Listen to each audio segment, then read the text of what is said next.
আজকের ভিডিওতে আমরা আলোচনা করব একটি আই ড্রপ সম্পর্কে, যার নাম রিফ্রেশ টিয়ার আই ড্রপ।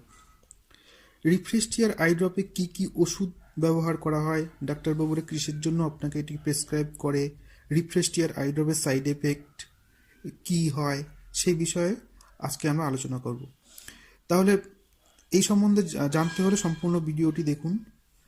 নমস্কার, আমি সুব্রত বিশ্বাস। আমার এই ছোট্ট ইউটিউব চ্যানেল আপনাদের সবাইকে স্বাগত।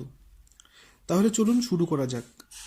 প্রথমে আসি রিফ্রেশ টিয়ার আই ড্রপের সল্ট কম্পোজিশন সম্পর্কে, অর্থাৎ রিফ্রেশ টিয়ার আই ড্রপ এর ভেতরে কি কি ওষুধ থাকে।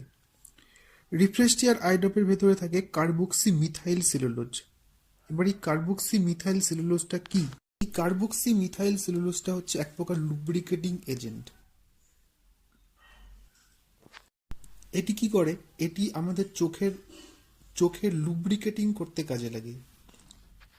চোখের জল, যেটিকে আমরা টিয়ার বলি, সেই টিয়ারটি আমাদের চোখকে লুব্রিকেটিং করে। চোখ লুব্রিকেটিং করার ফলে আমরা সহজেই চোখ বন্ধ করতে পারি এবং চোখ খুলতে পারি, তাতে আমাদের কোনো অসুবিধা হয় না। কিন্তু চোখের কোনো সমস্যা দেখা দিলে এই চোখের জলটি অনেক ক্ষেত্রে কম হয়ে যায় বা শুকিয়ে যায়। তার জন্য আমাদের চোখে বিভিন্ন ধরনের জ্বালা করে, ইরিটেশন হয়, ইচিং হয়। কার্বক্সি মিথাইল সেলুলোজটা আমাদের চোখের লুব্রিকেটিং এজেন্ট হিসেবে কাজ করে, যার ফলে আমরা খুব সহজেই চোখ বন্ধ এবং খুলতে পারি। চোখে কোনো অসুবিধা হলে আমরা আরাম অনুভব করি। তাহলে এর জন্যই ডাক্তারবাবুরা আপনাকে সাধারণত এই আই ড্রপটি প্রেসক্রাইব করে থাকে।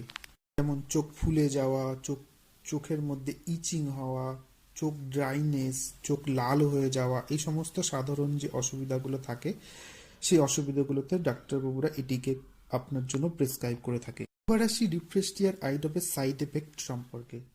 রিফ্রেশ টিয়ার আই ড্রপ একটা খুব সাধারণ ওষুধ, এর মধ্যে বিশেষ কোনো সাইড এফেক্ট নেই। সাইড এফেক্ট বলতে যে কোনো আই ড্রপের মতনই এটিকে দেওয়ার সঙ্গে সঙ্গে চোখে একটু জ্বালা পোড়ার অনুভব হতে পারে, কিন্তু সেটি খুব তাড়াতাড়ি ঠিক হয়ে যায়। রিফ্রেশ টিয়ার আই ড্রপটা আপনারা সব দোকানেই উইদাউট প্রেসক্রিপশনেই কিনতে পেয়ে যাবেন। তো নমস্কার, আজকের ভিডিওটা এখানেই শেষ করছি। যদি রিফ্রেশ টিয়ার আই ড্রপ সম্পর্কে আপনাদের কোনো প্রশ্ন থাকে বা কোনো কিছু জানার থাকে, তাহলে অবশ্যই কমেন্ট বক্সে কমেন্ট করবেন। আর ভিডিওটি যদি আপনাদের জন্য হেল্পফুল হয়ে থাকে, তাহলে অবশ্যই চ্যানেলটিকে সাবস্ক্রাইব।